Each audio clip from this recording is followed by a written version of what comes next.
I gotta say that this episode is sponsored by the one and only Studio House Designs. Well, bam, the purveyors of horror and VHS nostalgia, bringing you guys the coolest vintage-inspired horror movie tie-dyes along with long sleeves. And you know what I'm saying? The legendary VHS stack t-shirts. Bringing you guys these. Very, very cool. Find them at the studiohousedesigns.com as well on Instagram at studiohousedesigns. 3, 2, 1. What's going on, everybody? It's your boy, the Lo-Fi Horror Guy. Welcome to another episode of the Lo-Fi Horror Guys Grown on You Live.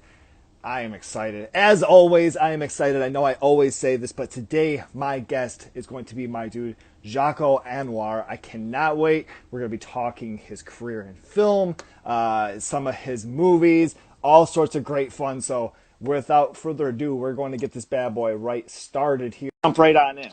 So if you guys are just joining, thank you very much. I appreciate it. This is going to be really, really fun. Can't wait. Joko! Eric, how are you, man? How's it going, man?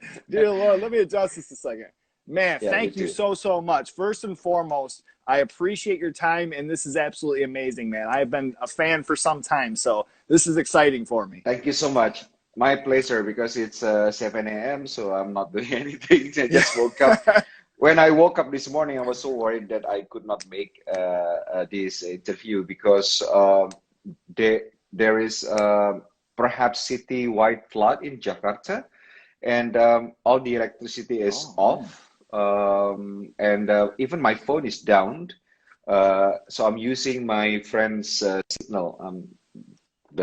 Taking the data from my friend's phone, so it's working really well. I'm happy to be here, and yes, so glad to see you in person. Thank you. Live. Absolutely. We chatted a little bit, and this is, you know, it's a really cool thing with technology and everything going on in the world that, you know, different people can do things like this, and you can be so far away, and yet, you know, we can sit here and have a nice chat. So I appreciate your time, and thank you to your buddy for supplying some data there. Yeah, I always love talking to a horror fan because it's endless thing to talk about.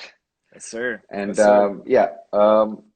Now horror movies even become more accessible because there are so many streaming platforms that you can access to get horror films. Especially now we have like Shudder, which provide all those entertainments that you have been waiting for. Even the last night I watched the 1992 The Untold Story, a very notorious Hong Kong movie. I saw it when I was a teenager, and it scarred me for life. And I watched it again. The first time I watched it again last night. It was very interesting. Nice. All those years later, you know, were some things that, you know, spooked you when you were younger? Did they still stay resonant? For The Untold Story, it's funny now when I watch it compared to when I was a teenager. Because at the time, maybe this also happened to you.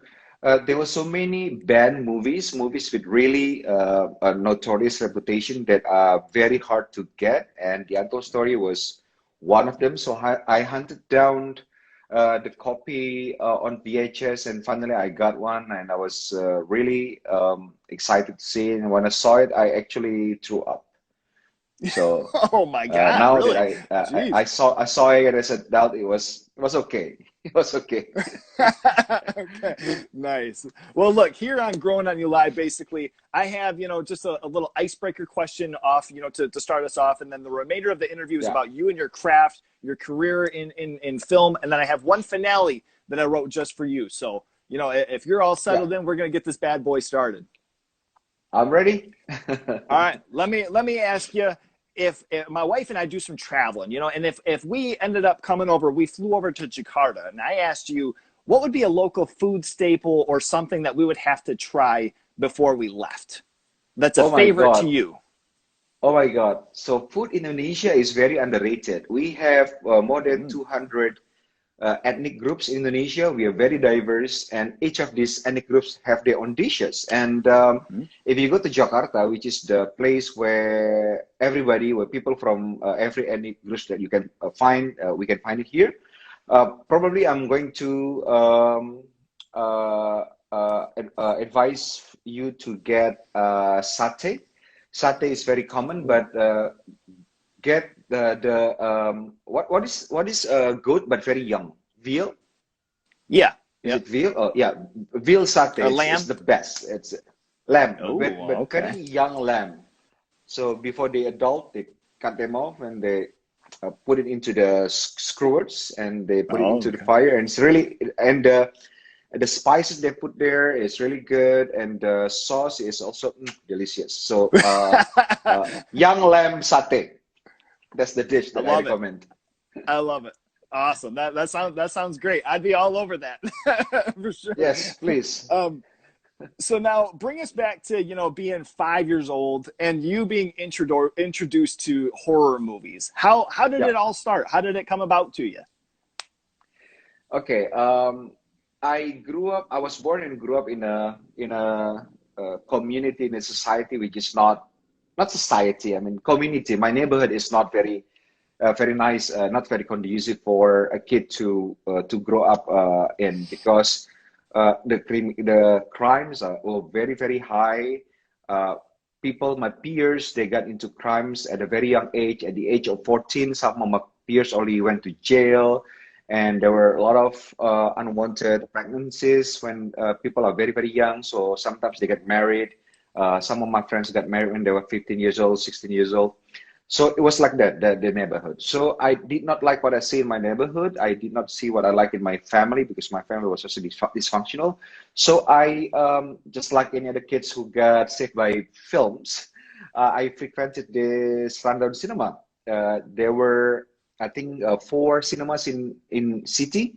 I was born in Medan, not Sumatra, not Jakarta. It's I think it's not the third biggest city, but at the time it was very rough. So I went Hmm. to the cinema. It's called Remaja or Youth Cinema, but they Oh, usually only screen martial art films, 25% from Hong Kong and from Indonesia, and the other 75% they played horror films, because horror films is the genre for the masses. Everybody loved horror films at the time. So from 5 years old, I walked from my house to the rundown cinema. Sometimes I collected money, my pocket money. I save, and every Sunday I went there. But going once to movie theater was not enough even for me at the time. So I think at the age of 6 or 7, I began went to the cinema without having money. There was no air conditioner system in that cinema at the time, so they have the ventilation a window, but it was very close to the ground. So I okay. have a friend with me, so I went with him often. I just took a peek at the ventilation window and saw right through the screen, even though it's cropped. Yeah, it's not the full screen that we can see, but it's cropped. So I watch many horror movies throughout that ventilation window. Sometimes, of course, I Oh, got money and I wow. went buy ticket and see the movie inside the theater. But most of the time, I saw it from the ventilation window. Strangely, my friend though, he did not like to see the film. He was just there to accompany me. Sometimes he took a piss, but it was just there with me, watching the screen. So that's how I got in touch with horror cinemas since I was very very young. And so now you sometimes would walk like an hour, right? I walk Somewhere around an hour to get to the theater, the matinee. No, usually not usually, but always, because you could get there faster, but you have to take the small bus, the car that we Okay. use for mass transportation. Okay. I did not have the money for the ticket for that to buy. Sorry, to get into the ride. And B, I was scared. I wasn't scared to go to the cinema to walk by myself, but to get into the bus, for me it's scary. So I just walk Yeah. since Okay. I was Yeah. very young. And there were many roads that I had to cross. So probably when I was 9 years old, my mother discovered that I always walked from my house to the cinema for 1 hour, crossing many street. she got really freaked out, and she told my brother to sometimes take me using motorcycle or bicycle to the cinema to take me there. But he would not. Of course, he would not go to the cinema because he did not like to go to the cinemas. He always wait for me Oh, okay. outside the cinema. But it's only like maybe once every 2 weeks, and it's not enough for me. So I keep walking Okay. without my mom Did knowing your it. parents ever catch you walking to the cinema? At the end, I guess they just didn't care. They just said, Okay. here's what they said. Here's what they said. They did not say, be careful of the roads. My mom said, do not see movies with sex scenes. Oh. Because, Okay. because, because at the time, it's funny, Eric, because Indonesia is a Muslim country, right? From a long time ago, of course, until now. But at that time, our society was very relaxed. Um, movie theaters that are in small towns, especially on the outskirts of the city, like the one that I visited often when I was a kid. They sometimes they also played pornographic films, but um, Oh, okay. the Yeah. scenes, the sex scenes they got is from the because movies in Indonesia they are censored. They're being censored by the censorship board. And I heard at the time they acquire the parts of the films that have been cut from the by the censorship board, and they assemble it into a legitimate movies. At one Okay. time, I saw the movie Twins with Danny DeVito and Arnold Schwarzenegger. Uh-huh. It was a PG or PG-13 movie. Of course, it's a comedy, but in the middle of the movie, I saw a sex scene from a Chinese film. So it's completely what so everybody know because they were remember they were lobby cards when we go to the cinema many years ago. Oh, yeah. Lobby cards, Uh-huh. right? Yeah. So they have a special Right. lobby cuts that with special design that people would immediately know that they were going to see legit films with pornographic scenes inserted into them. So my mom was very worried that I went into one of those movies. Of course I did. Oh. You're like, no, no, no. I swear, I'm just watching terrifying things that'll ruin my dreams forever. Oh man, that is Yeah, funny. So now tell us about I know as far as early on you had watched Satan's Slaves at one yeah. of your visits at being at the theater there, and leaving it, you just wished that night would never come, the nightfall would never come. What were some Oh, other childhood irrational fears as a young man that you had to overcome? oh wow, yes. It was I was lucky because Satan's Slave was one of the films that I watched it by going into the movie theater, and it was a matinee show. Matinee show is much cheaper. I Hmm. watched it 11 show, I think 11 in the morning, and Okay.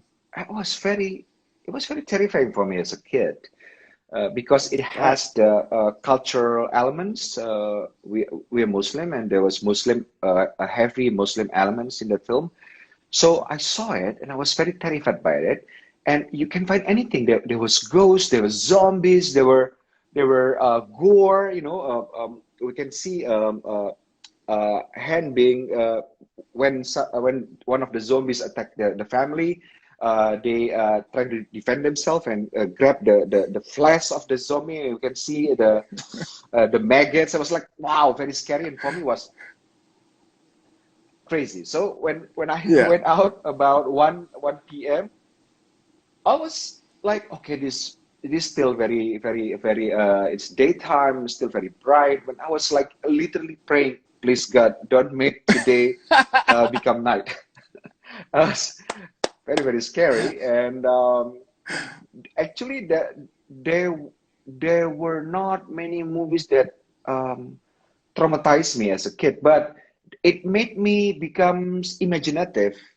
So I become um, a very easily scared person. I become very jumpy, not because um, I've seen any actual ghosts, but my imagination went very wild every time I watch films, because I Hmm. would imagine all kinds of monsters would come out of the maybe under the bed or behind the door, and it was very vivid. My imagination was very vivid as a kid, and I imagine many monsters. That some later in my adult years as a filmmaker, I put those monsters. If you have seen my episode for Folklore, the HBO series, there was a ghost, big ghost with really big breasts. Yeah. There was actually it's a folklore, of course, but the way it was described was actually came from my imagination as a kid. Oh, wow. No kidding. Yeah, Yeah, I'm gonna put this one right on the screen. yeah, that's good. That's good. Nice. Okay. Well, All right. So all through all the years of all the horror movies that you have watched, what would you say are three of the scariest, scenes throughout horror movies that have just been ingrained in your brain, whether gross, disgusting, or just, unforgettable? okay. First of all, I want to say hi to everyone who are watching our interview right now.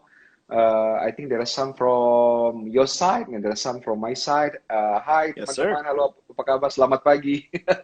Pagi-pagi udah nonton Instagram Live ya. Ini teman gue baik banget ya. Oke, I'm speaking in bahasa, of course, bahasa Indonesia, Indonesian language. Awesome. Yes, I love it. three of the most memorable scenes from horror films that I could not shake off.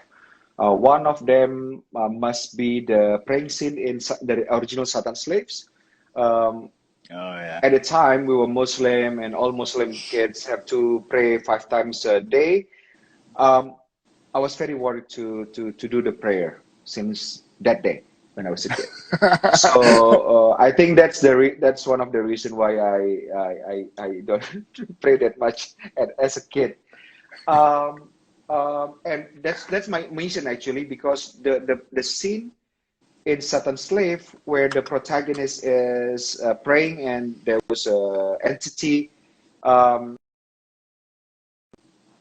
my mission to remake the scene in a way, but even scarier. So if you Oh remember yeah. my Satan Slaves, when Rini was praying and there was her dead mother coming from underneath the cloth that she was wearing, it was I think it was successfully done. So Oh that's yeah. one very scary scene. You've seen Satan Slave, right? Absolutely. Yeah. Okay. Yeah. Absolutely. The other one was the ending of Don't Look Now by Nicholas Wright. Uh, Oh, okay. Nice. Don't Look Now is one of my favorite horror movies. It was very powerful Hmm. because it plays with the psyche of the viewers. It doesn't show ghosts, of course, but you can feel like absolute dread throughout the film. And Hmm. the movie touched a very important subject, even though it's not a big subject, but it's very funny because it's personal, but it feels big, and you can feel the dread throughout the film. And the end of the film was very terrifying for me. I saw that movie uh, maybe when I was 9 or 10 years old, and you cannot explain it, because if you see blood is scary, gore is scary, ghost scary. But I think what's scary about that scene is the loss of life, a life that you have been following throughout the film, and you really attach to the character, and Hmm. sometimes you can put yourself in the character, and when that thing happened, it feels that it happened to you. Yeah. So that's Yeah. like Right. the ultimate goal in creating a horror scenes in horror films. You have to make it really personal. You have to make it really count. Now we can see many deaths in horror movies. Only few, I think, that really strike our chord, because it feels like the attack is upon us, not just upon the characters. Right. So right. that's number two. Number three is also the finale of Cannibal Holocaust. Oh, yes. It was crazy. It was crazy. I mean, throughout the film is very disturbing. But when the locals kills kills the white man with everything they can find, the machete, the thing, and really chop off the body, and the films is distorted because it gets scratches and everything. That was very, very effective. That was very disturbing, and that's the reason I could not rewatch Cannibal Holocaust again. I love horror films. I love disturbing horror films. I love horror films that punish the audience. But Cannibal Holocaust is one movie that I cannot rewatch because of that scene. Wow. Okay. Yeah. It pushes it. So that too. It certainly does. Yeah. Okay. I love that. I love How that. about you? How about you? I mean, how about you? Man. 3 top horror scenes.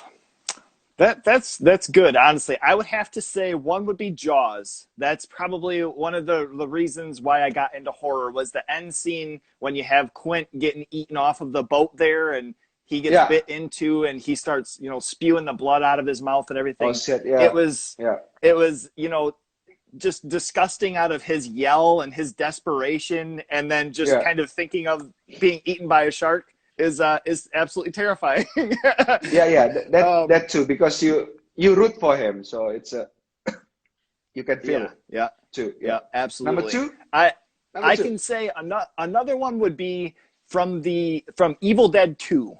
I always thought the silly slapstick humor where Ash is in the cabin and the deer head comes to life and starts laughing and going back and forth. Oh shit! Yeah. I love it. It's nothing. It kind of I grew up along with horror with the Three Stooges and very slapsticky, silly humor. And when that happened the first time I watched it, I couldn't get enough of it. I had to buy that movie and watch it over and over. Off the top of my head, I think maybe even another would be in Friday the 13th Part 3, when it's toward the end and the girl is looking up at the cabin and you can see Jason without his mask in the window there. And then he goes to run and goes downstairs and he starts running. That always stuck with me. It scared the crap out of me. Just the way that he looks and how fast he is, you're like, oh my God, I can't deal with this. So I'd probably say off the top of my head, those would probably be 3. Okay, that's amazing.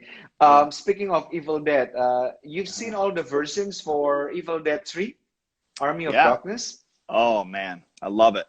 Which one is your favorite? Which ending is your favorite? The ending where Ash came back to our time, or when he's stuck in the middle era? I think I still liked it when he came back in time and he was, just kind of back to that cocky, arrogant asshole, in the supermarket there. It's like, okay, he went through all that and, he's still the same guy. I think I like that. How about you? I love the original ending though. He woke up because he took too many potions, and he said, "I slept too long." Oh yeah, that is awesome. Yeah, that is awesome. I love that one too. That's awesome. The whole Evil Dead and Army of Darkness, all of those movies will forever be a favorite of mine. Even the remake was actually really, really well done, and I was scared to go and see that, but I loved it. It is.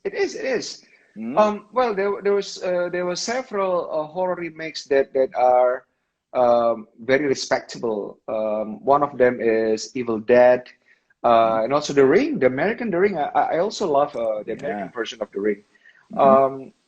Not too many. I cannot think of others. What else? Hills Have Eyes. You ever yes, watched it's that really one? good. Alexander Aja. Yes, Alexander Aja. I love Alexander. Yeah. Man, that movie was pretty rough. Yeah. I think it adds so much for the original. I do some remakes too, Eric.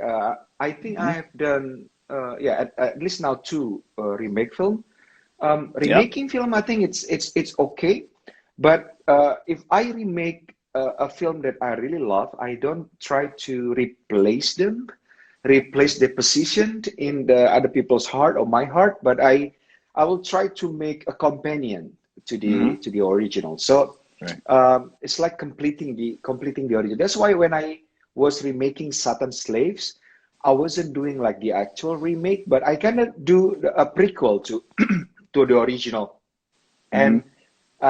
And I also designed the whole universe for Satan's Slave. So um, when Satan's Slave end the story very strangely with two people dancing, um, Hmm.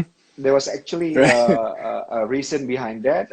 The backstory is very rich. I just hope one day I would be able to continue the story. It's going to be Oh amazing. It's man. going to be very rich. Yeah, yeah, That would be awesome. That would be awesome. Yeah, and I know, as far as Satan's Slaves and some of the stuff that you have, more buzz going on right now too. There's still, at least over here, it's still very fresh. 2000, it was 2017, right? Was when your reimagining yeah, came out, right? yeah, Okay, so yeah. and even though it's just now, maybe even in the last year where I've started to see like people talking about Impetigore, people mentioning Gundala, different things where I'm like, hey, you're onto something. Keep down that rabbit hole. It's great. I love Yeah, that. yeah. So let me ask as far as your interest in horror, if you could have any one prop, anything from any horror movie ever, for maybe your collection at home, what would you want from a horror movie? Uh, you mean prop? What prop that I would take home from horror movie? Mm-hmm. Yep. Um, in my house, on my office, I don't hang my poster films. I don't keep Okay. my trophies from awards, from everything. But I just got to have this from Oh Satan's Slaves. man. Whoa. So this is the Oh my original props god. from Satan's Slave. You know what? It's crazy. There must be some logical explanation behind it. But one time this went missing, and I put it on my drawer. It's not once, but twice. Went missing and it went back. So I end up putting it inside this. If you remember, so Yeah. these Yeah. are the seeds from Satan's Slave. These are the seeds that I used by the cult members to guide. This never explained before, so this is exclusive. So this seed is used to guide the undead because there was Oh. some kind of ritual, and one of the elements that has to be there is undead. And the seeds are done by spreading the seeds to the location where you want the undead to come and where the ritual will take place. Right. So I put the ring inside the seeds and it never disappeared again. You I can't really even show this, but I have goosebumps from hearing that bell. You just ringing that thing was it it's something I have to touch on in horror with simplicity. You can have some over the top, just absolutely wild things, but something like a bell ringing, that is some of the creepier stuff in that movie, is just some of the simple little gags like that, like hearing that bell and it just hanging in the air and there's nobody there. Hearing that bell just now, I was like, oh my God, I got shivers everywhere. That is wild. That's awesome. That's really, really cool thing to have. That's amazing. Yeah, Wow. so these are the only prop that I kept from all my movies, and it's really worth it. Good one to have. Yeah, dear And Lord, dear Lord. That's the bell is very rare too because we were hunting for bells. We were hunting for bells for our prop for the film. I was hunting them myself. So I went to all over place in Java, which sell a lot of antique stuff, and we discovered many bells. But this one is very strange because the handle mm-hmm. is, look at this. Can you make of it? It's Oh wayang, but man. it's not just wayang. It's like maybe monkey or yeah, maybe Hanuman. But Wow. it kind of looked like an I don't know what, but yeah, it's very detailed and the engraving on the surface. It's I think they tell story too. So yeah, don't disappear Man. again, okay? Getting there. Yeah. Please stay in there. Do not go missing. Yeah, Dear and Lord. you know, the seed. I'm only going to tell this to you and to people who are listening. There are two types of these seeds. The red one will call the undead to come to the location that you want them to go, and the black one is the one who's going to stop them. So if you find an undead, you can find the black version of the seed, and you just throw them in front of the undead, and they will stop walking. Wow. So yeah, that is so awesome. Man. all of you who are watching this right now, I've never spilled this to any reporters in Indonesia. Now you know. I need to find some of Yeah, those seeds, sir. why I keep the red one? When it's still contained, it's still okay. But if it's out of the container, it's not okay. It's called red saga. So if you want to call the undead, just grab some of my container and just spread it all over the house, and they will Ooh, come. yeah. Don't let that break. Jeez, oh Pete. Yes, that's going to be a problem. Yeah. And that bell. And the Yeah, you stained might have glass. some issues. Let me ask you, as far as your journey with initially, into journalism, and then, conducting interviews, turning into an opportunity to work on film. Where Yeah. did this start, and what was that journey like initially for you? I grew up in a very poor family. I wanted to go to film school, but I could not, of course. It was very expensive at the time. There was only one film school, and my mom said, I'm sorry, we could not afford it. So I thought I had to find a school where I can learn filmmaking. It doesn't have to be a film school. And I got into this school, which is actually the most prestigious college in Indonesia, university in Indonesia. And it's called ITB, or Bandung Institute of Technology. Um, there was a film club, student film club there, where you can study film and learn how to make films using camera and stuff. So I enrolled in that school. It was very hard to get, but I got in, and I actually picked the one that is most difficult. I asked my friend, which one is the most difficult of this major? And he said, oh, the aeronautical engineering and aerospace engineering is very, very hard to get. The lessons are also very hard. And I said, okay, I'll take that.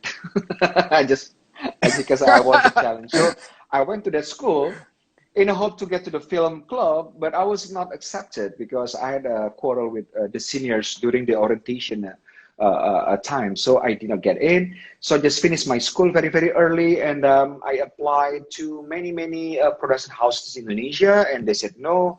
So I end up being a journalist, thinking that if I can interview people, I can interview film people, I could at least sell my script, because I have written 3 scripts as a student at the time, and it Oh, happened. I interviewed Nia Dinata, one of the best directors in Indonesia and best producer also.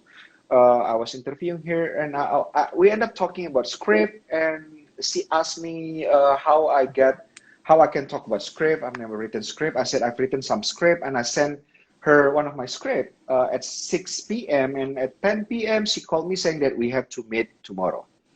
The next day, I came, and I met her. She said, I'm going to make my second film, and I'm looking for someone to write the script with me. And I said, of course, okay, I'm available. And I write the script with her. It became a huge success commercially and critically. And I made my own film 2 years after that. So that's the story. wow. Okay. Okay, nice, nice. And now, one term that I've heard you use through different interviews and different things is writing visually. What can you tell us about Yeah. that? And what does that mean to you in your process? I think it's as easy as writing. You imagine the scene in your head first, and then you put it down. And it's not as easy as people think, because sometimes when we write, we tend to be distracted by details that cannot be put on screen by camera. Okay. So that you have to really put your attention to, because when you write, you really have to picture in your head, and you write down as you imagine it in your head, without being distracted by details that not going to be able to be put on screen. So that's very Okay. important. Got you. Yeah. Okay. All Oh, right. And someone, one. someone, Oh, go ahead. someone in the audience told me, please tell him about you having seen UFO. Okay, maybe in Oh other man. session. Yeah, yeah, Okay. All right.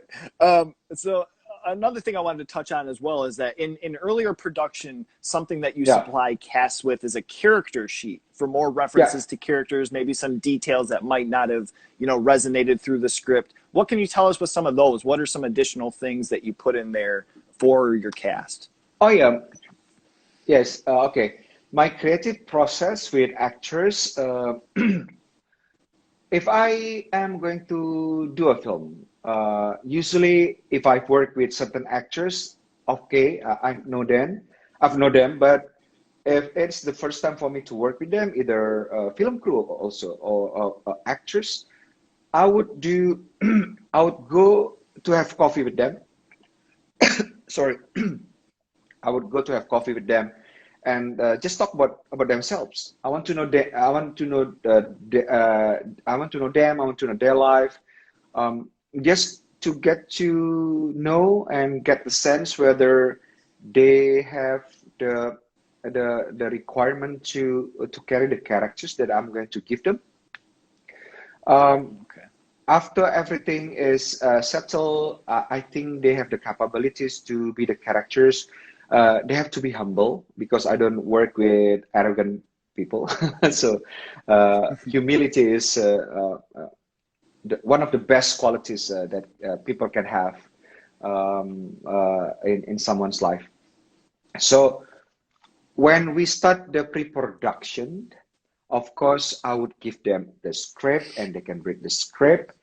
And then I would also give them the character sheet, which contain everything about their life from the day they were born until the character get into the story in the beginning of the script.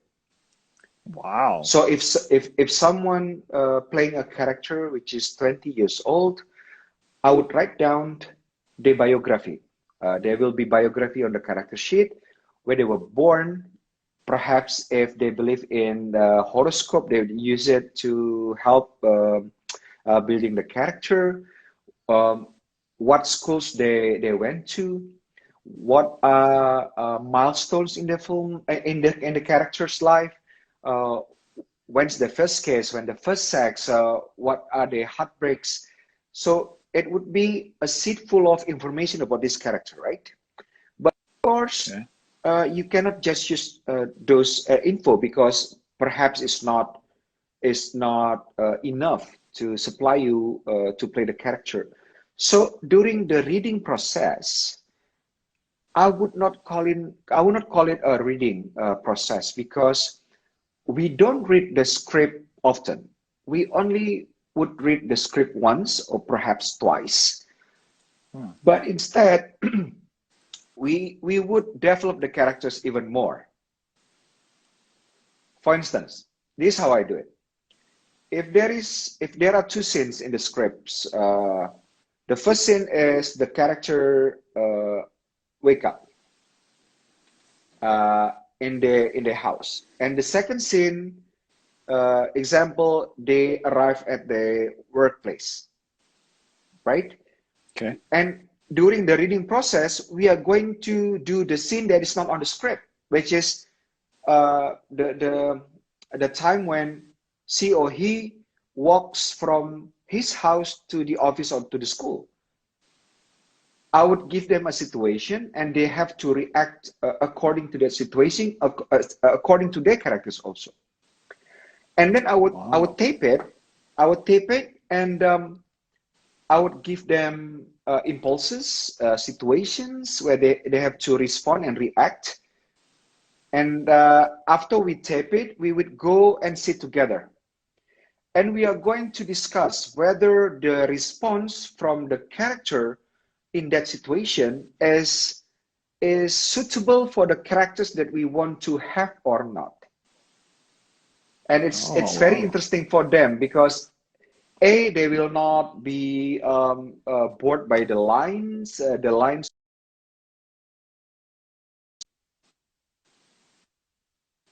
to even know their characters even deeper.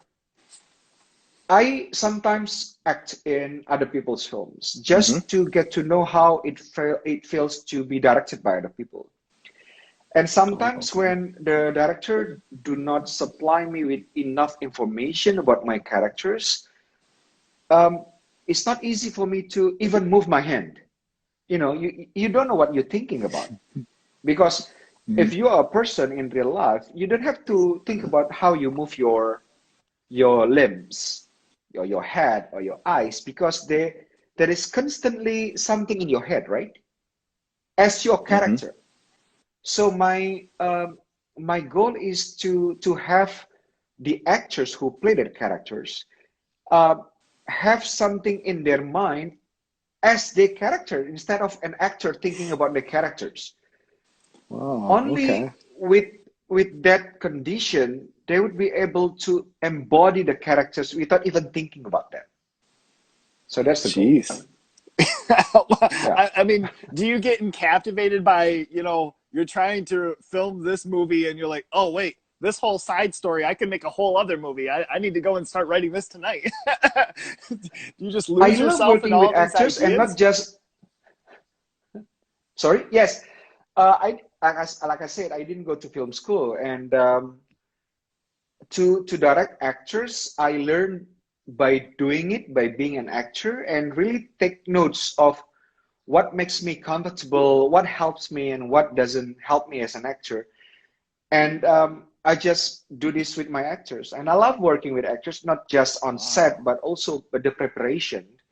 Because, like I say, the workshop, the reading process, that was really, really cool. And I have them all on tape. And for the characters, for the actors, it's easier for them to play the characters. And for me as a director, it's also helpful because it makes me learn more about my task, my job as a director, and how to do the jobs even better. Wow. Yeah, that's beautiful. That's amazing. That is amazing. I mean, there's so much detail and so much, you know, attention to just the small things. You know, I mean, and as a fan, you know, we can appreciate that as well, because maybe not necessarily some of the things that aren't making it in the film, but if you watch your movies a couple of times, you notice things, you know, with each, you know, watch in just the small details of things. So, I mean, I know we appreciate that. That's awesome. That's an amazing process. Thank you so much. You just have to find a working process that works for you, I guess. Of course, you learn filmmaking. I learned some filmmaking. Of course, when I'm able to buy books, I listen to masterclass. But I think the best thing is to find a working process that works for you and works for other people that you work with. That's very important, because if you find the working process that's good for you, but it's not good for people that works with you, that's not going to be conducive, and you're not going to come up with results that is desirable. So you have to find the working process that works for you and people who work with you. Man, oh man. So, yeah. I mean, I never went to film school and I don't know the first thing, but I feel like you need to go and give some seminars. You need to go and tell a No. couple of people, a thing or two maybe, because those are very important. And I mean, just being funny, but I mean, those are very important things, I think, for people to hear, anybody, even, through being years and years in the film industry. I mean, that's awesome. And it's a way to get, something different out of, the cast that's trying to portray, even that little more, in their part. So yeah, that's awesome. That's Yeah. a really cool process. So digging into some of your work, first I wanted to ask about your horror short, Grave Torture. I don't know. Okay. I don't know if I can ever say that I've ever seen anything like it, and I would love to know what inspired this. So Terrifying the nightmare. story actually, I don't know about you over there, but as a kid in Indonesia, you had to attend religion class when since the first time you got into school at a very early age. So you have to attend a religion class, and the religion class teacher would come to your class, and of course they will teach you your religion. I'm a Muslim, so I was taught Islam in that class. But religions sometimes it's about heaven and hell and torture and rewards. So when we were kids, we were told bad people, when they died, they would get tortured in the grave. This also present in Satan Slaves, the story when the kid is afraid of the mom getting tortured and got back from the grave. But as a kid, listening to these torture stories and in detail, and there was even a comic book endorsed by the government, the Ministry of Religion at the time, for young kids to read. It's a very graphic comic books about grave torture, where people being, if you lie during your when you live, they will cut out your tongue, and it's like in graphic detail, because it's comic book. If you are Wow. if you are gay, you are going to be your anus is going to be punched with a very long, very burning stick. It's crazy, and you are going to be Wow. hot water is going to be it's not hot water, it's hot metal is going to be poured into your face if you don't know a shame and something like that. So Wow. this story has been bugging me for a long time, and at the time Justin Lin and his channel, you mess with my family, you mess with me, Yum Yum. If you know the Okay. YouTube channel, Hmm. it's owned by Justin Lin, and my friend Anderson Lee was also in Yum Yum. So they asked me to create Okay. a short horror film for the channel with no dialogue. So that idea to do that scary story for the short movie, and we did it in, I think we shot that movie in 6 hours in my Oh, friend's really? living room. Yeah, in my living room, my friend's living room. But it was very imaginative, and I heard that many people after they watched that film, they pray 5 times a day because they were afraid of being tortured when they were in the grave. So I make people go pray 5 times a day by that short movie. But then I make Satan Slave, people afraid to go pray. So it's kind of balancing out. It's good. Yeah, man, oh man. And that was one of those things where, on top of having a parent's death, just absolutely devastating, then getting trapped in the casket, I was just like, how is this going to get any worse? And then the things that happen while he's buried in the casket, I'm just like, oh my gosh. And then it's a short, Yeah, it's like, that's some of the most fun stuff that you can have is with short films and yeah, have something happen in 10 or 15 minutes. And you're like, Boy, I need to take a blood pressure pill or something. I'm stressed. I have a plan uh, to do it into a feature-length film. I'm thinking about how the idea on how to make it into a full-length film. ooh wee. Hopefully, I can get it done. Yeah. Wow. Okay. This Well, is that also that new information for you who are listening right now. Hi, Impetigores. Hi, good morning. I, that would Dylan, be Dylan amazing. Crop, bye. Yeah, Yeah, and thank you everybody that's watching. Anybody that is watching, this will be edited and on YouTube later this week. So, for anybody that didn't get to catch the beginning there, we'll have it. I'll have it up on YouTube, and I'll send you the link too as well, and have it posted on my page too. So that's it great. won't be just That's trapped on great. here. So next, I wanted to talk about Satan's Slaves. I wanted to, come into, as far as just having the highest grossing Indonesian horror film, the highest grossing. It was a rated R film as well, right? Of all time. Yes, the most Huge. successful R-rated Indonesian film of all time. Yes. Yeah. Awesome, awesome. So now tell us what you think it was in your pitch to the producers that made them okay your vision. There was a little bit of a Oh struggle. wow. Oh wow. Wow, wow. Okay. It was one of the biggest IP in Indonesia. The original movie was very successful. The company who produced it is Rapi Film, who has been in business since 1969 in Indonesia.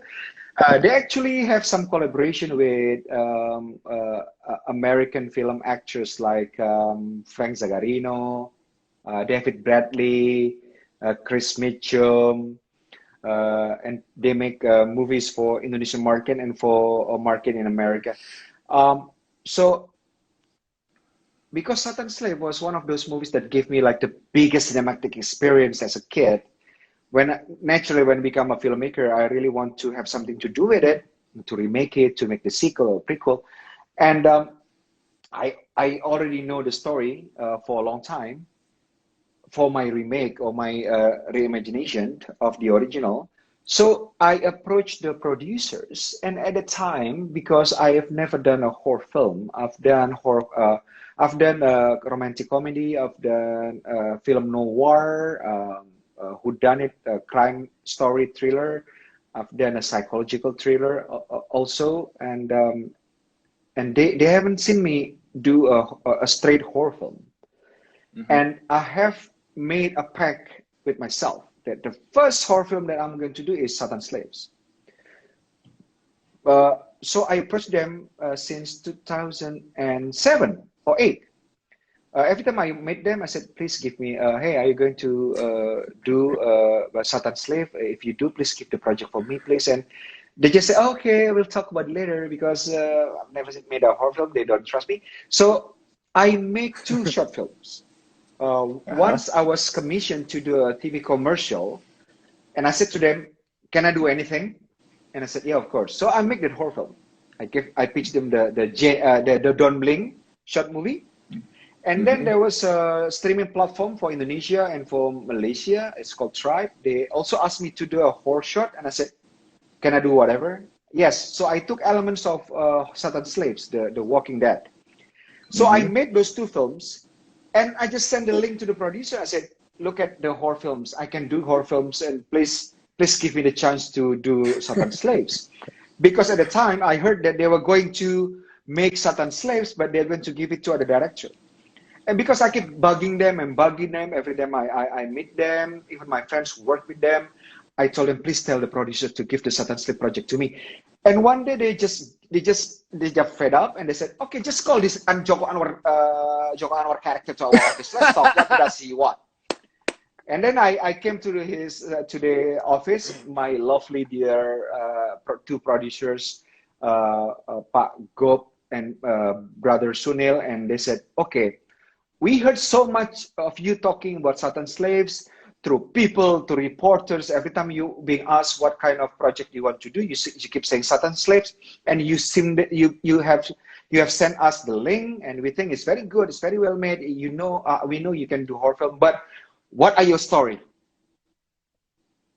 So I just told them the Okay. story. And they said, oh, so it's not like the actual remake. No, it's actually a prequel, some sort, and the beginning of a really big universe. And immediately they I said, hope it let's do it. continues. That day we shook hands. Yes. Yes. So that's what Nice, happened. nice. Okay, all right. Yeah. So and somebody touched on this, the persistence. You going in and saying, "Look, don't give up on me. Let me jump on it." That's ultimately what got him. You have to get persistence to pursue anything that you want to pursue in your life, because there's no first try and then success. It's very rare.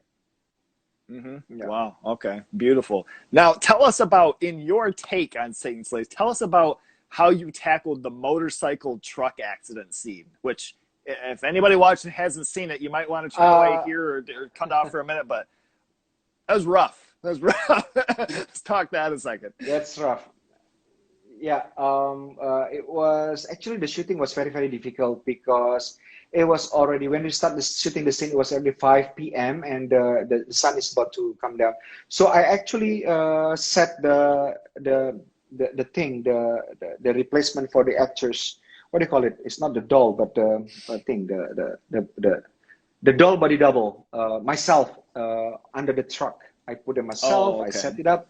So we did several takes. It was not good, and then we did it again until I think it was the 7th take. We got it really, really, really good and really convincing. And also, of course, we give a touch for perfection at post. But Okay. it was very memorable shooting. We have to go against the sun setting down, and it was very because we used the actual truck. Right. And it's not easy to control what's underneath the truck. So, yeah. Right. And not only Prosthetic. Oh, wait. Oh, wow. Momon the freak. That's the person who put the costume of the prosthetic underneath the truck. Hi, Momon. That's my crew. Oh, okay. Awesome. She was awesome. the one who dressed the corpse to make Okay. it really, really convincing. Nice. That was what I was going to mention, as far as, not only is it an accident and it's going to be some sort of grueling, but then it pans down under the truck and you see what's going on, and him getting drugged, I was like, oh, vey. That's where, it got pushed a whole other level. It was my tribute to Giallo, because that's how usually a horror scene happens in Giallo. It's like in your face and very sudden. And throughout Satan's Slave, there's no violence, but that's when it happens. It's really shocking, because there's no such thing throughout the film. Only that scene. Man, oh man. Well, let me ask one more thing about the movie as well. There's an instance where she's turning the record backwards to hear the secret message. Have you ever done that with some records at home? Have you ever tried to see if there's secret messages in any of your albums? I tried to, but so far there's no secret message. No luck. Well, that's a good thing, huh?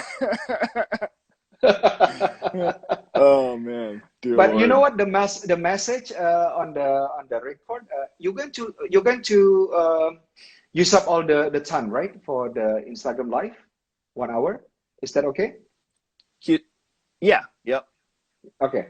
Yeah. So the secret message was actually a mantra, a real mantra to conjure up ghosts.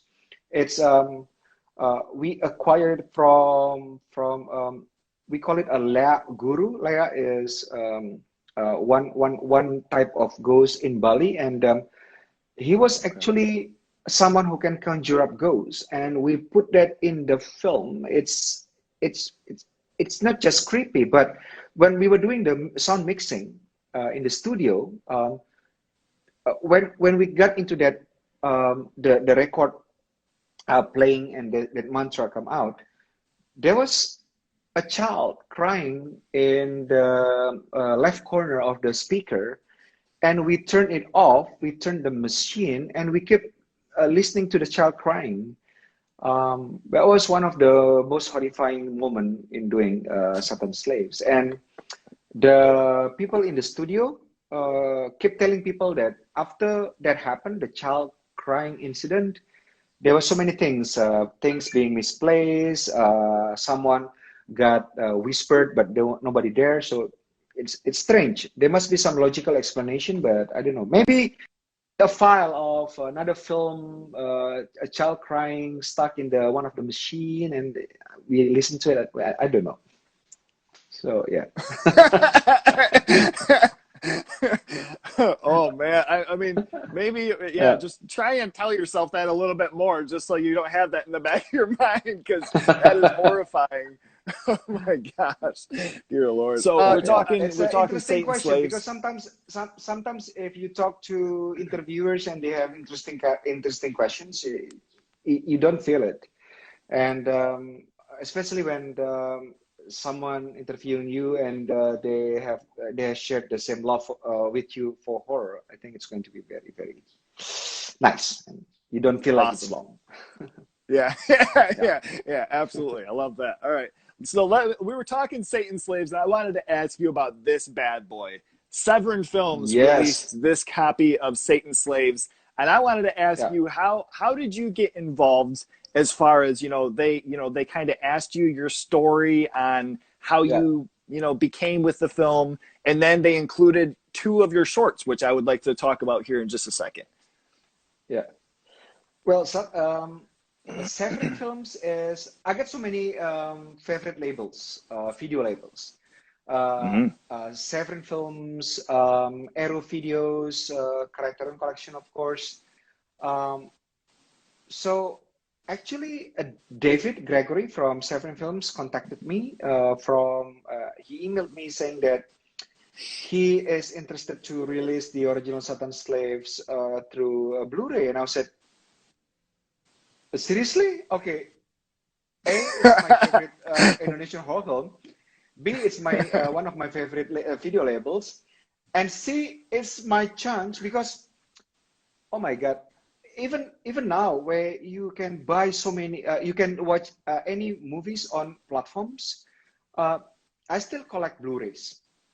Mm-hmm. I used to collect DVDs, but now I got more money, not much money, but more money, and now I'm collecting Blu-rays Mm-hmm. also. And I buy Blu-rays from Amazon. I'm still collecting them. And every time I get a Blu-ray that has yeah, it was really well done. Um, by the way, when back then when we still release our movies on DVDs and Blu-ray, I designed the packaging myself. So I designed the Oh, poster really? for the DVD boxes, the Blu-ray boxes, and I curate the special features myself.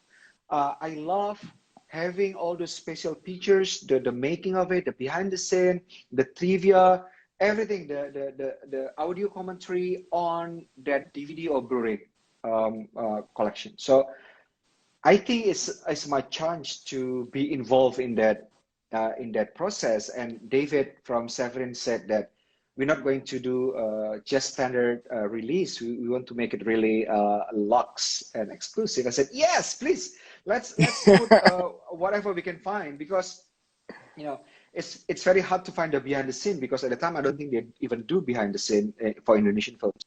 So we were discussing, and David asked me about my experience remaking it, and I told them the story that I just told you about how I convinced the producers with two my short films, and David said, "Can we include the two of your short films in the Blu-ray?" And I said, Oh. "Yes, please."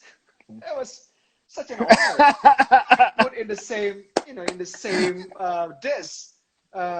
In the original Satan Right. Slave, which has become one of my inspiration as a filmmaker and a film fan. So I said yes. So I contacted the production company at the time because I did Jenny for Tribe, which is now defunct. They closed. They don't have it anymore. So I traced down Right. the people who has the rights, and they said just you can use it. Just erase the Tribe logo on it, and I deleted it. I did some edit. I also contacted the company, the brand company that I make Don Bling for. I contacted them and I said, our pleasure. We would love to have the short movie in the Blu-ray disc. So there you are. They're there. And Wow. yeah. Yeah. So if anyone want to see Jenny, there was some bootleg version, of course, on YouTube, but it's not good copy. So if you want to see it in the full glory, go buy Blu-ray, Satan Slave, the original one, and there was there, Jenny's there. So If you that's story. can, give us a little backstory on the short Jenny. Just maybe some of the inspiration behind that, because that was one of the first things I saw from you, and I'm like, once again, it was Really? just kind of one of these things where I'm like, dear Lord, how well I got that Blu-ray. So I can't remember how many, it came out a few years ago, and I got the Blu-ray, and that was my introduction to your work. Was that I watched the movie, and I'm like, man, I love the movie. Kind of like you're mentioning, I dig into the special features, and I'm like, oh, here's some shorts that the guy that did the remake of it. I'm gonna have to watch the remake, So, but I watched Jenny, and I'm like, oh my God, this guy's he's on something else. Yeah, because I had to come up really quickly about the idea for the short film. It was very short process, and I immediately I think it's my chance to show the producer what I can do with horror films, and I have to include the elements, the undead, the pocong, the undead in Indonesia, because we predominantly Muslim, and every time someone died, we were put into a special cloth with that special Mm. knots. Mm-hmm. Some people call it candy corpse, because we are wrapped like candy. So Oh, I oh. thought I had to include that undead. So I was looking for stories, and I remember one of my favorite movies of all time, Candyman. So I kind of combined Candyman with Satan Slave in one short movie. Oh, So it's nice. like a tribute to both movies that I love, and it became my showreel to the producer. So, and it worked. So good thing. Right, right. Awesome, awesome. That is great. So cool. So next, I wanted to ask you about Impetigore. Most recently, Yeah, this bad boy is yeah, getting all sorts of buzz. Just people, left and right. Even like I say, friends that I have on my page on here have been, slowly but surely, I've been seeing more and more people mentioning it. I'm like, I'm telling them all the way. I've been telling a lot of friends about it as well too. So, and with Shutter kind of thank you. having, that route, it was nice, as far as being able to see something and at first being like, what is this, and being able to check it out. So it's really, really cool. I wanted to ask you, initially, as far as what did you present for the score wise, inspiration or ideas, working with Bemby and Tony Agi. There was a whole team, correct, for scoring the film. Yeah. Wow. Yes. Yes. Um, Let me say this first. I think the music score for Impetigore is the best music score that I ever got in my in my film.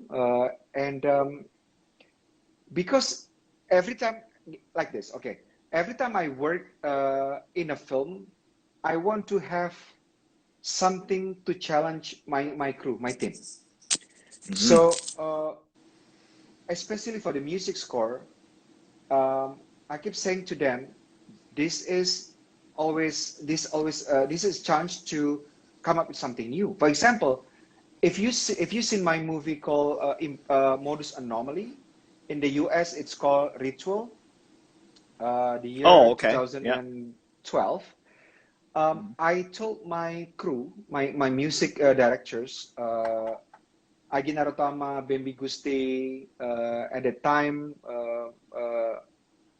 they were, I told them not to use real instrument. So, because Oh. the story is about a person who got stuck in the forest, doesn't know where he is and who he is, the music score has to be in that vein. It has to reflect the story, the character, and the mood and tone of the film. Oh, yeah. So Okay. I said to them, let's not use musical instrument, because of what? Because this person, the character that is presented in the story, he's confused. He doesn't know where he is. He doesn't know who and where he is. So the score is also have to reflect that. So people has they're not supposed to have any idea where this sound came from. So my music directors, they create um, sound by engineering everything that they can find. They use the broken door, coffee machine, the water heating the metal. They hit things, plastic, garbage, and everything. Then and they engineered those sounds. They loop it and they engineered to make a music score. That's crazy. And the biggest challenge also in Impetigore, because the story is about a person from the city who go back to the village, and the village is very intimidating. So, Hmm. and eerie at the same time. So, intimidating and eeriness have to be in that music score design. So, two things. It's got to be metal and some something that can create the atmosphere of the film. So they came up with a score that's sometimes really um, uh, attacking to the audience senses, but there's also a soothing thing, which is the vocal element, the vocalization by Miantiara, who also played in my movie. Hmm. So those two elements are combined together. So my music directors, there are four of them: Agina Rotama, Bambi Gusti, Tony Merle, and Miantiara. They they work on creating a music score that is unique to Impetigore. So even now, if people don't watch the film and they just listen to the score, they can be taken right there to the village because it's organically Wow. a storytelling through music scoring as well. Hmm. Man, Yeah. So that's I can say, from a viewer standpoint, as far as, just watching it, is organic is one of the first things that came to mind. Just feeling that everything was coming from, the sights and sounds that were around them. So hearing that, I mean, that's great. Apparently I got it and yeah, it worked. yes. We are Awesome. very proud Awesome. of a music score. The um, music score Great. sometimes people think music score is just the companionship of elements of other elements in a film, but everything in a film, the frame and how everything move, the camera movement, people movement, the shape of the props, the color of the color and the surface of the wall, everything within the frame that you can see and feel and listen to is storytelling. So people sometimes think Hmm. that storytelling is only script writing. Script is the backbone of a movie, of course, is the foundation, but everything within the frame is storytelling. The little and the smallest details will work into an audience Right. mind. Sometimes, or most of the time, subconsciously, and that's very important. Sometimes it's the best thing to incept a storytelling is not just by something that you blatantly present, but also something that is not uh, present really dominantly, but it will come to the audience senses somehow. So, especially music. Music is something that is very prominent in a film. Uh, Last time I watched Tenet, the music scoring is really Hmm. excellent. It also it Oh, also okay. storytelling. It really drives the story. It's really cool. Yeah, I haven't seen that one, but I yeah. hear lots about it. I love it. It's my uh, I did not I did not think it's going to happen, but now it's become my favorite Nolan film. Oh, wow. Yeah, Wow. just to Okay. think about the making of it as a filmmaker, you see it. Even as an audience, you see this. You are in awe because how did he pull it? It's so difficult. It, Well, mind blowing. Yes, that's true. okay. Well, and mentioning, I Yeah, mean, as far as like earlier, I had mentioned, Jaws, and that's one of my favorites of all time. You think of, a score being done right. If you think of that movie, for instance, the score of Jaws becomes a character in the movie. It's not just the music. exactly. You Yeah, have an emotion, you have a feeling when all of a sudden something starts kicking in. yeah, For instance, Satan's slaves, even the bell ringing, you have an emotion yeah. that something all of a sudden's coming. It's like, uh-oh, trouble's coming. This isn't good. So, I mean, Yeah, it's a score is yeah. something really important and something that I have always, enjoyed when there's passion and detail put behind it. And that was one of the first things that jumped out to me with Impetigore for sure. Yeah, I agree. Yeah, thank you. So let Yeah, me ask you next, and this just might be me, seeing things and thinking that it's just a smaller detail, or I just wanted to ask you. There's a scene in Impetigore where there's a carriage driver that delivers Maya and Dini to their destination. He hands them a yeah. business card, and the phone number says +22 801 666 Oh 999. shit. So I wanted to ask, with 666 and 999 commonly being kind of like a evil number, was there anything behind that, or was that just kind of a Let small me coincidence? let me put it this way. There is nothing in Impetigore or any of my films that doesn't have something behind it, especially numbers. Ah, Impetigore, nice, nice. one of it is the numbers in the card, and another one is the numbers below Maya's name on the toll booth. That also something, a clue. Oh, yeah, okay. I love playing with hints or Easter eggs in my films, because as a film fan, I would love to be able to communicate with the makers of the film. And I Okay. think the unique way to talk to your audience is through those hints. You're telling a story, of course, and you're trying to get the story become understood by your audience. But if you can speak to Mm-hmm. them directly, with all those hints and Easter eggs, I think that's the most beautiful part of filmmaking.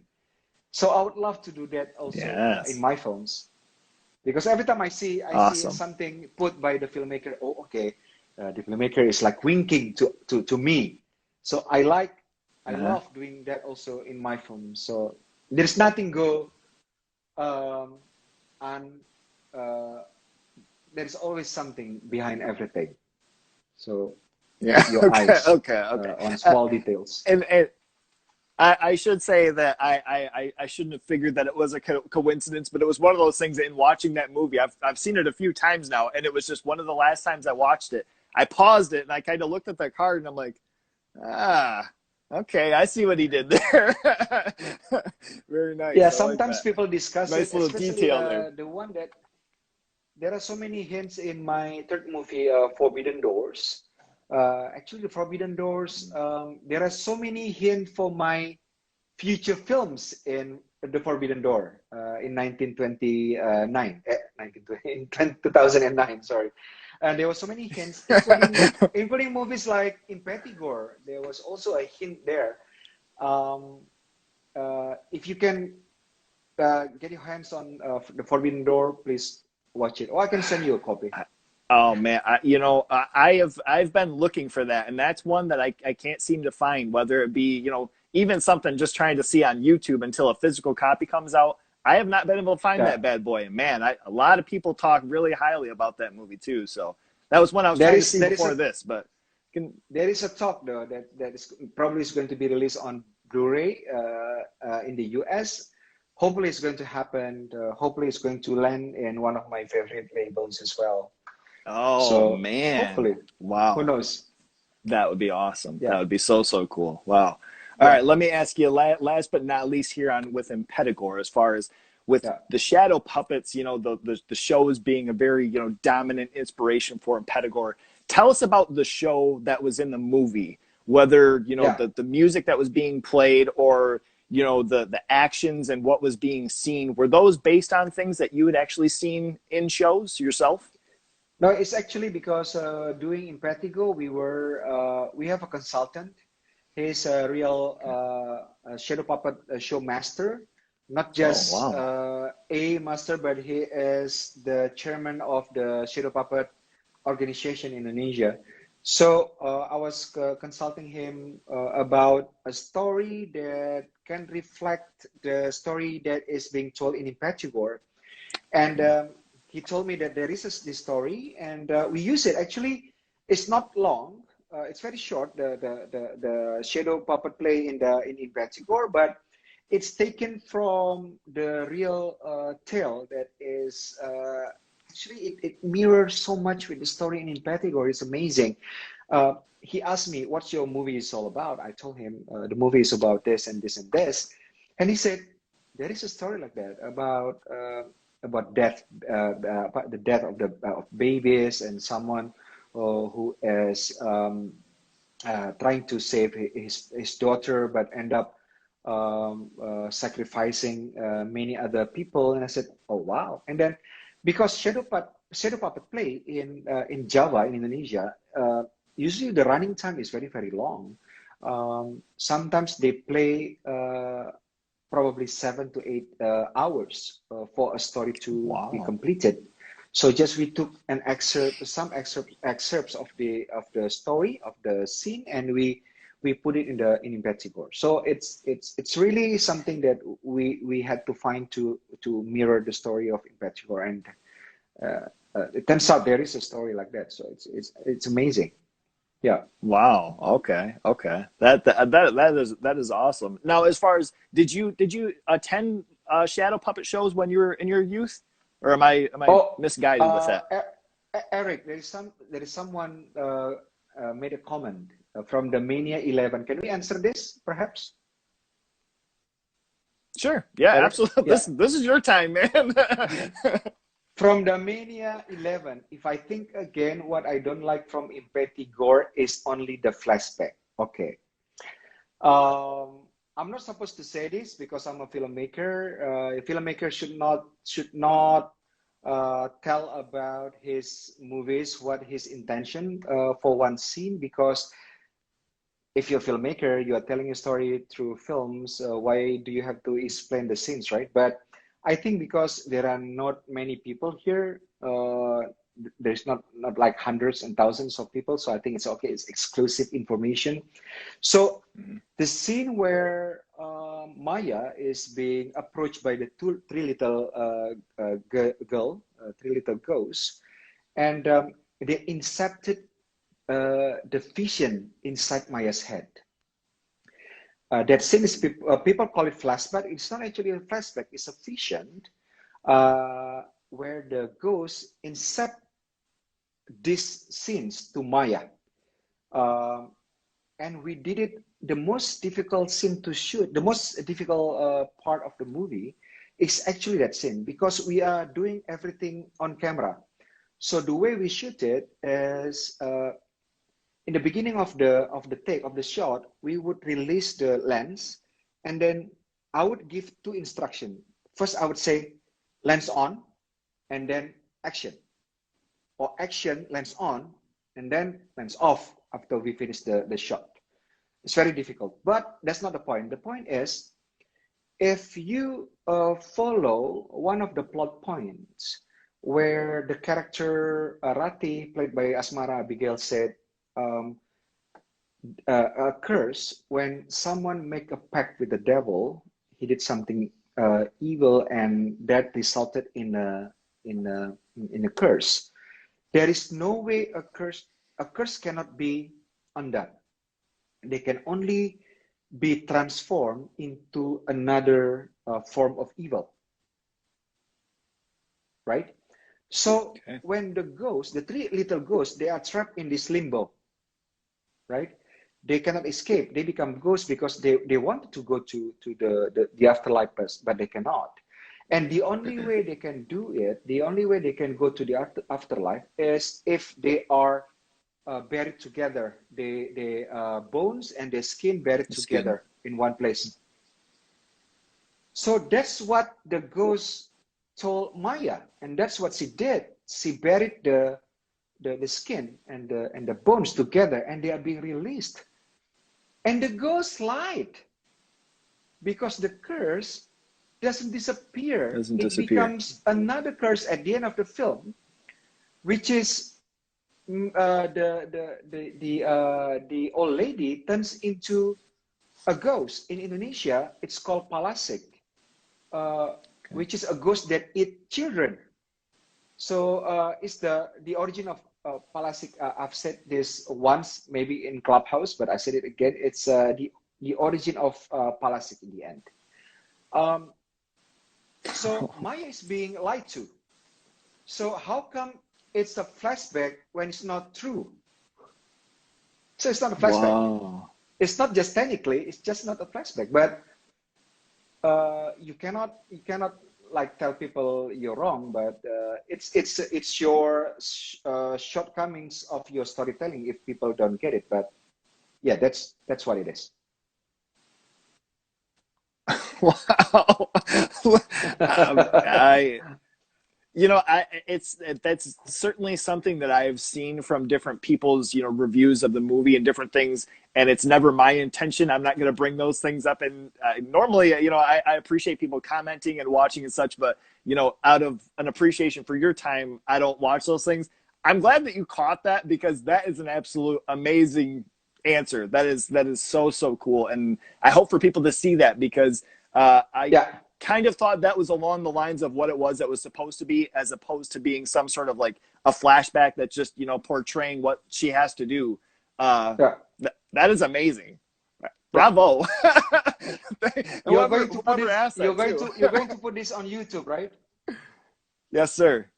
Oh shit. Okay. So people I, are going to find out. But okay, it's okay. It's okay. It's good. Look, I can edit that out. Not a problem. We'll leave that for live, and No, then no, I no, can no, no. edit that out. No, no, no. Include that. It's okay.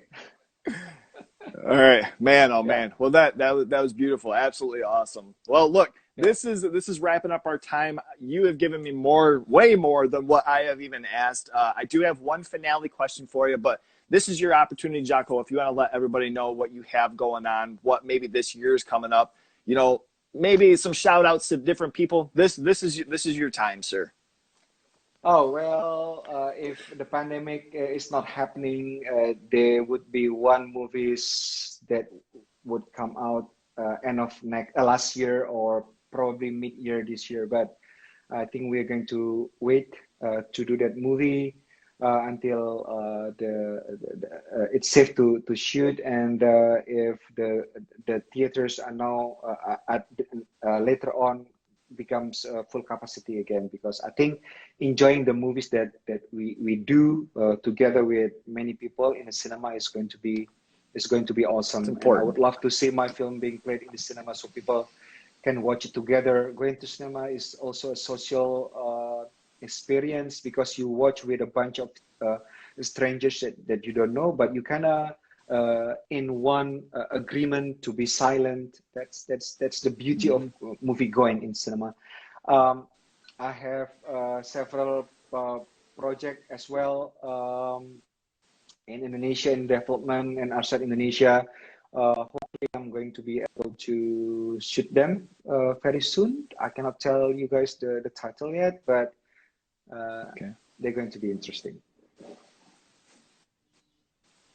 Man, Yeah. awesome. Cannot wait. I cannot wait, honestly. I've covered just a couple. There have been other movies of yours that I wanted to talk on, and maybe at some other point, if you have the time, I can have you back on here and we can dig a little bit deeper into some of your other movies, as well as Yes, of course. Gundala. That movie, if you guys haven't seen that, all right.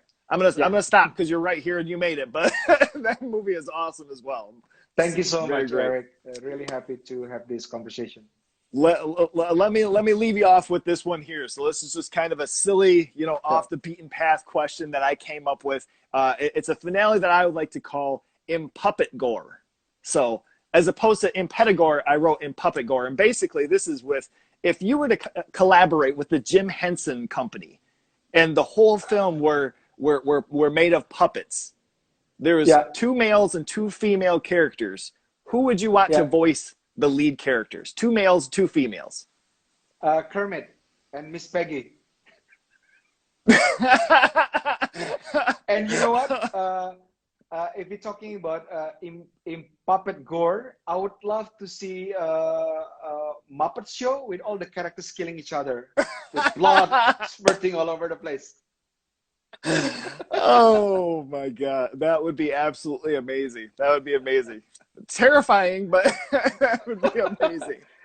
Right? It's going to be terrifying, right?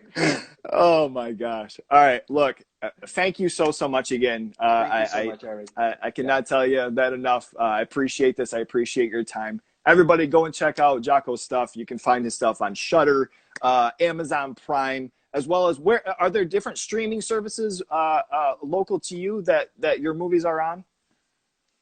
If people can get to a VPN outside Indonesia and set the VPN to Indonesia to watch Netflix, they can watch several more of my Okay. films that is not available in Netflix US, Okay. like Forbidden.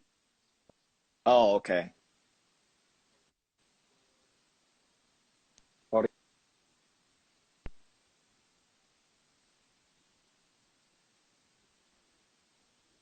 Hello. I think I'm getting disconnected Yeah, here. Eric, Oh, there we go. I'm still here. Yeah, Yeah. Okay. Yeah. Cool. yeah, I just wanted yeah. to just check and see if if anybody's watching, make sure to go and check out those things too, because that Yeah, film and cinema is such a great thing, and I'm glad to yeah. have had this privilege. So thank you so much once Thank you so again. much.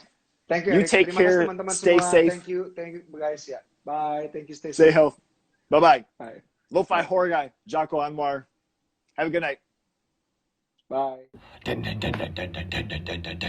He's a lo-fi horror guy. Yeah, he's kind of a guy, but he is so lo-fi, lo-fi a horror guy. Yeah. Lo-fi horror guy has been recorded in front of a live studio audience.